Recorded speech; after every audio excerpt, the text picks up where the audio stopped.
Good morning everyone ဒီနေရာလေးကတော့ပါဝိုင်တင်ပင်လယ်မှာရှိတဲ့ admin တို့ရောက်နေတဲ့ hotel လေးပါပဲဒါကဒီနေရာလေးကလေအရင်တေးလို့ကောင်းပါတယ်သူက2 bedroom ရှိတာပေါ့နော်သူ့ရဲ့အခန်းကားတွေကတော့တည့်ရတိုင်းတင်ပင်လယ်မှာအခန်းကားရာစီကြည့်ပါတယ်သူ့စီမှာဒုံနဲ့အဲ့လိုမျိုးမှန်ခန်းဆိုပြီးတော့ရှိတယ် admin တို့ရောက်သွားတဲ့အချိန်မှာတော့လေသူ့ရဲ့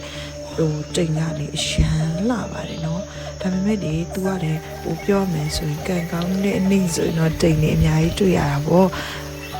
admin တို့သွားတဲ့နေရာတော့တိမ်နေအများကြီးတွေ့လို့ဓာတ်ပုံလာလေးတွေအများကြီးရိုက်ခဲ့ရပါတယ်နော်ကဲတချို့နေ့တွေမှာလည်းတချို့လူတွေသွားတာမတွေ့ခဲ့ရပါဘူး admin တို့ကတော့မနက်9 နာရီခွဲထားတယ်ထားပြီးတော့6 နာရီကနေပြီးတော့9 နာရီလောက်အထိလေဒီလောက်ထိတော့တိမ်မထူတော့ဒီလောက်ထိတိမ်ထူမယ်ဆိုရင်မနက်9 နာရီခွဲလောက်ဆိုရင်တော့ဒီလောက်ပဲရှိရဲ့နောက်ပိုင်းကျရင်တိမ်တွေကလေနေတဖြည်းဖြည်းလွင့်သွားပါတယ်